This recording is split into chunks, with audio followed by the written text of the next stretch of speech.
You read the title correctly. I am 17 and I've never had a girlfriend. Now, listen, one of the main reasons why I genuinely think that I haven't had a girlfriend or a in-person relationship, because listen, I'm not gonna sit up here and lie to you guys.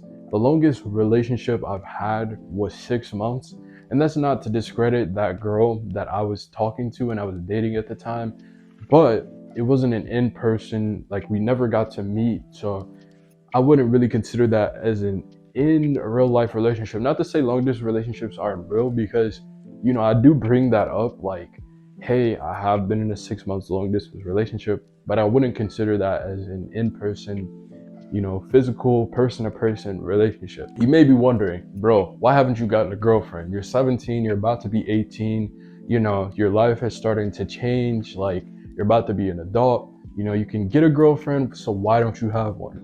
And I'm here to break that down for you guys. First thing I honestly want to talk about is just the fact that everyone is romanticizing getting into a relationship and having a significant other by your side.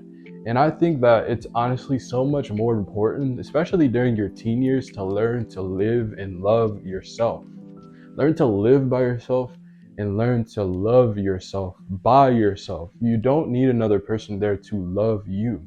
And I'm not trying to push the whole stick to yourself, don't date anyone ever agenda, because I feel like there are some people that are like, oh yeah, I'm a lone wolf, like I don't like being around anybody. And there's nothing wrong with that either, but I do feel like socializing is important. So yeah, that's like the main reason why I don't really agree with like lone wolves or whatever. I do participate or agree with like going completely off grid for like a couple of months to focus on yourself.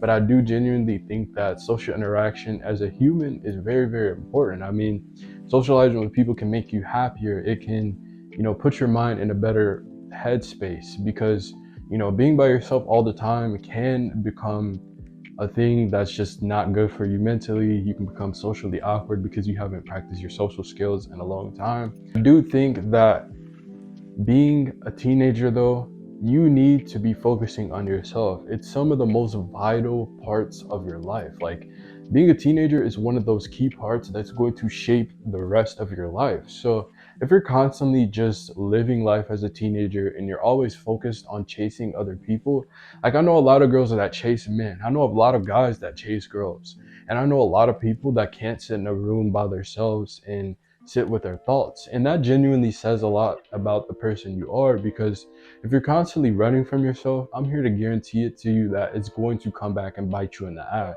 I've experienced it myself, because I have been through a period of wanting a girlfriend, or going through a period of talking to a bunch of girls and wanting to get with, a girl, and being in a relationship with a girl, and just, romanticizing that in my head, and wanting to have someone to talk to, wanting someone to care for me and be there for you, and someone you could always talk to, which is really great. But I just think that there's more important things that you can and should focus on before even getting into a relationship. Because I feel like a lot of people, especially in our generation, are more focused on attracting someone and chasing after someone, and wanting to manifest their dream husband and wanting to manifest this dream wife. And there's nothing wrong with that, and I completely agree more with attracting more than chasing when it comes to getting into a relationship, because I just think that when you're young and you're looking for love, a lot of the times, especially at our age, people are not going to be looking for serious relationships.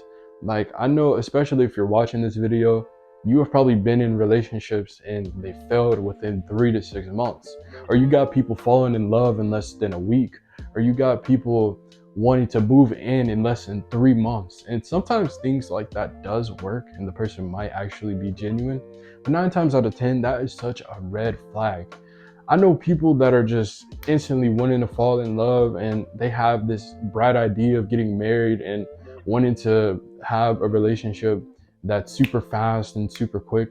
And that's the problem with a lot of people. With the way the world is, there's everything you can get quickly. Like, there's DoorDash, there's Uber Eats, there's Amazon Prime, there's Walmart next day delivery, there's Walmart same day delivery now.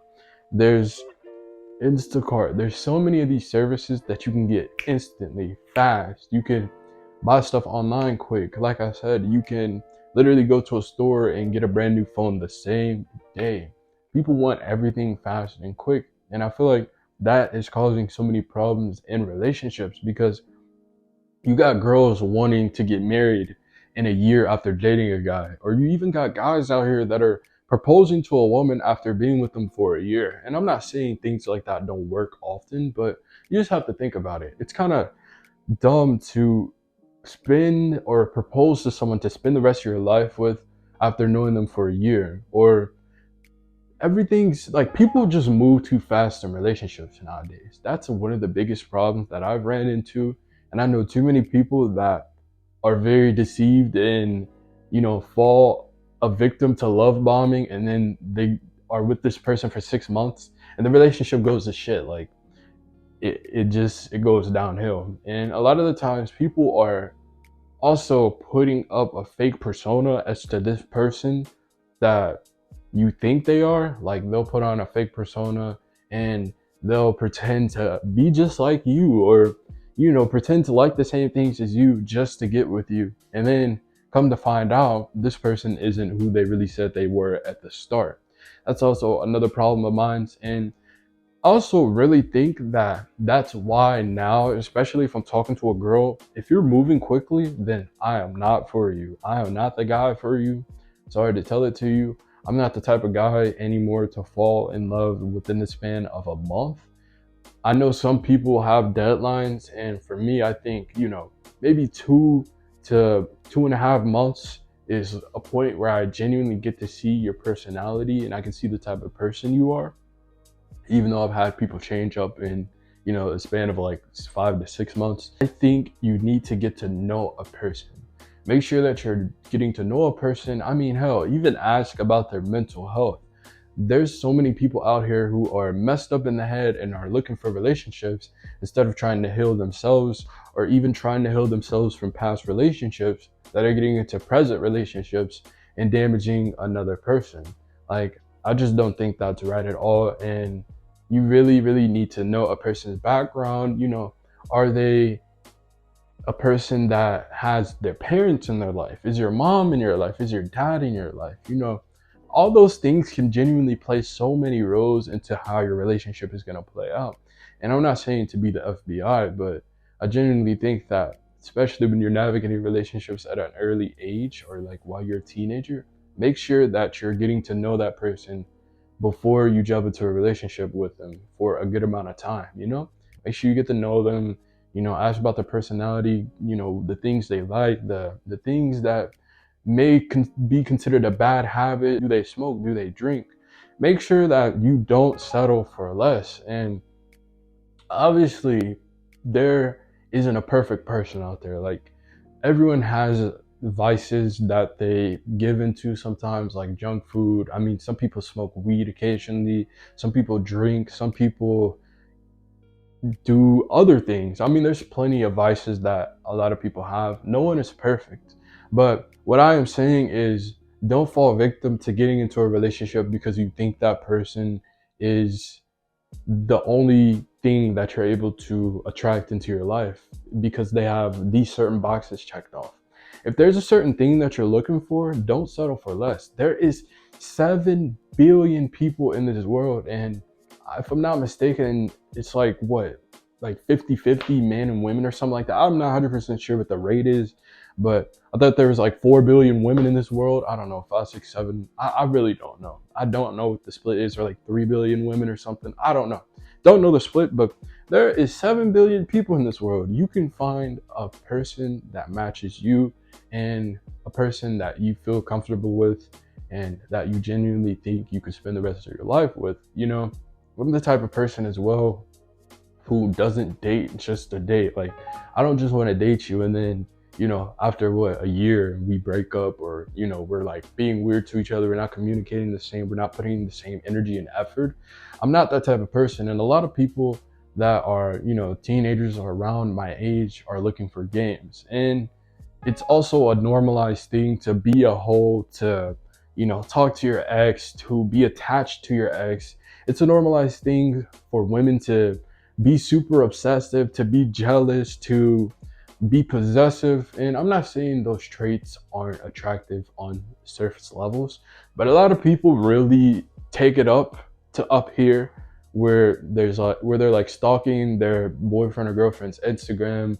You're constantly worried about where they are. You're constantly worried about if they're talking to another person. You're constantly worried about what time they got home. Like, obviously those are things to think about occasionally, but it's not something that should be normalized. And I feel like that's like a normalized thing, especially on TikTok. Like, TikTok really normalizes these things, and I feel like some people genuinely think it's a joke to be in a toxic relationship.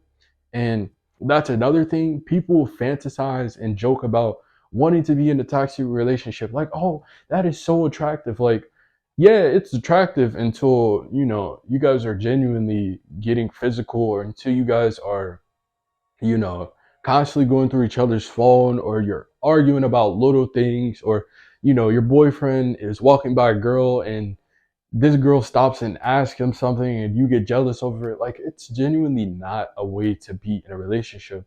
And like I said, of course, a girl that is not jealous at all is suspect. Like, that is weird. Like, obviously you don't want to be with a person that doesn't care, but I think that we need to stop fantasizing a toxic relationship, because the shit's not normal.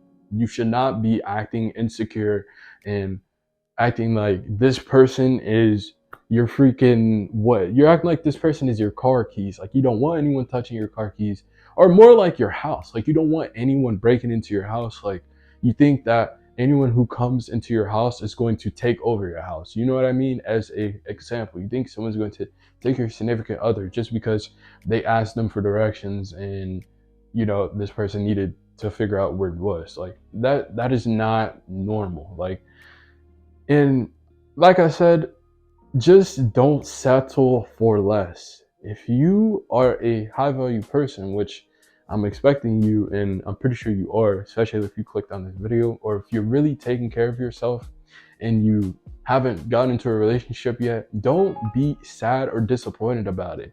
I know the internet can really get you down sometimes when you see people in relationships, and you see these guys out here buying their girlfriends and nice things, and you see these girls treating their men correctly and buying them gifts, and cooking and cleaning, and you want that type of treatment. Don't feel like you should just jump into a relationship because it's something that you see everyone else doing. I never think you should think like that. Don't get into something or do things just because you see other people doing it. Think for yourself. That's what we need nowadays. We need critical thinkers. We need people that are going to be able to think for themselves. I genuinely think teenage years, sure, get into a relationship if you want to. I'm not saying to forget about love completely. If you could find someone and you genuinely think they're a well-balanced person, like I said, look out for the red flags. Don't ignore red flags, because it's going to screw you up when you fall in love.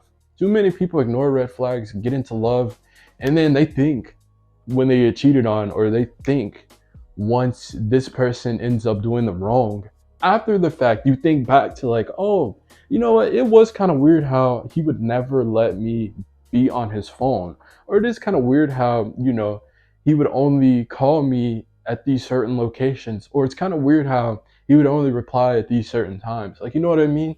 Don't ignore red flags. And I think a lot of people need to spend more time with themselves. Spend more time focusing on yourself. Spend more time, nourishing your body. Spend more time nourishing your mind by reading. Reading is so important. Meditating, being able to sit still with yourself is self love. It's the highest form of being able to sit with yourself. If you can't sit with yourself, what makes you think that you're going to be able to sit with somebody else? It's going to become an attachment issue. Learn to love yourself, and go to the gym, and make sure that your finances are, decent, because dating can be expensive.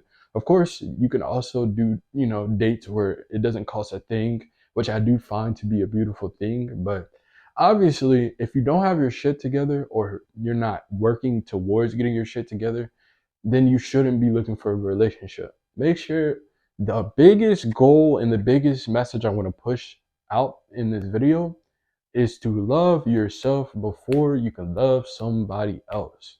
You can't pour into someone else's cup when your cup is empty. It's just going to hurt you more than anything. I'm genuinely telling you guys. Make sure that you love yourself first, and then once you can do that, take that full cup and spread that love onto somebody else.